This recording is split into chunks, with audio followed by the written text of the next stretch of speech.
Ms. Royal. I now recognize Mr. Whitson for his opening statement. Chairwoman Green, Ranking Member Stansbury, members of the subcommittee, thank you for the opportunity to testify today. On the campaign trail, President Trump promised to take on the bloated bureaucracy in D.C., rebuild trust in the DOJ and the FBI, crack down on waste, fraud, and abuse, and restore common sense. And on day one, he started delivering on those promises with a wave of executive orders and the official launch of DOGE, which he, of course, tasked Elon Musk to lead.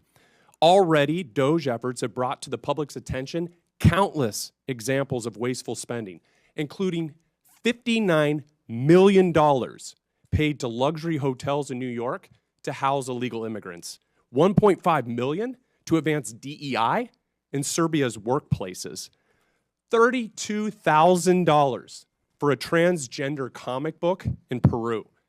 The list goes on. But rather than applauding the work of DOGE, the left has launched a coordinated campaign to try to demonize Mr. Musk with the hope of shifting focus away from the disastrous waste, fraud, and abuse that occurred on Biden's watch. But guess what?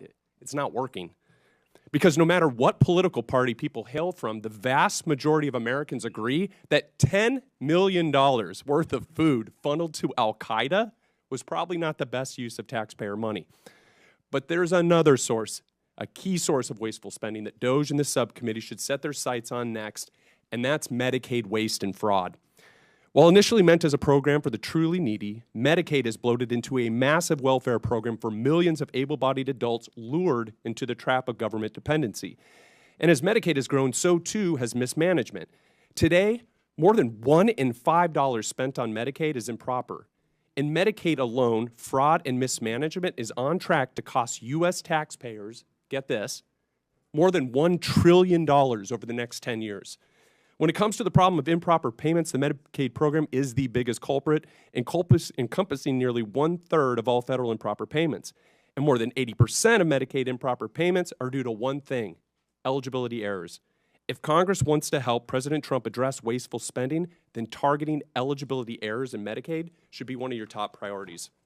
Bottom line, to address this challenge, Congress can take 3 decisive actions. So first, Congress can strengthen the Medicaid program through legislative action. That would include repealing Biden's disastrous Medicaid streamlining rule, which ties the hands of states trying to remove ineligible enrollees. You can and should do this through reconciliation, and it will produce $164 billion in savings if you do. You can also strengthen verification requirements to ensure only eligible individuals receive benefits and ensure a nationwide NAC is implemented without delay. Second thing Congress can do is help President Trump's DOGE effort by ensuring that entrenched partisan bureaucrats don't stand in the way of reform. So Musk and his DOGE team have already found hundreds of billions of dollars funneled into wasteful, fraudulent, and flat-out insane projects. But they've only scratched the surface. If this much fraud has been exposed in just a few weeks, imagine what else is buried under layers of red tape and government excuses. But guess what? All of these insane projects have one thing in common. They were all approved and funded by unelected bureaucrats.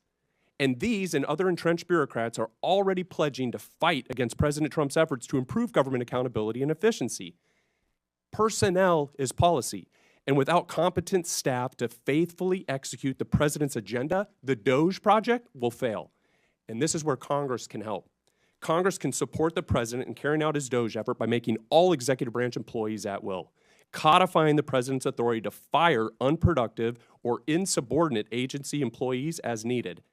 At the same time, Congress can grant the president authority to permanently eliminate vacant positions and consolidate non-essential positions across agencies and departments to help promote efficiency and put the right people in the right seat. The third thing, Congress can make President Trump's DOGE cost-cutting and deregulatory reforms permanent by passing the REINS Act. And so there's only one big problem with the DOGE effort. Most of its work can be undone by a future president with the stroke of a pen. To make President Trump's DOGE reforms permanent, Congress must act. And the best way to do this is to pass the REINS Act. This would return Article 1 budgetary power of the purse to Congress while promoting deregulation. It would also help lock in the DOGE reforms and cement President Trump's legacy as the most consequential deregulatory and cost-cutting president in U.S. history. The American people are watching. It's time for Congress to act. Thank you, and I look forward to your questions. Thank you, Mr. Whitson. I now recognize Mr. Hetler.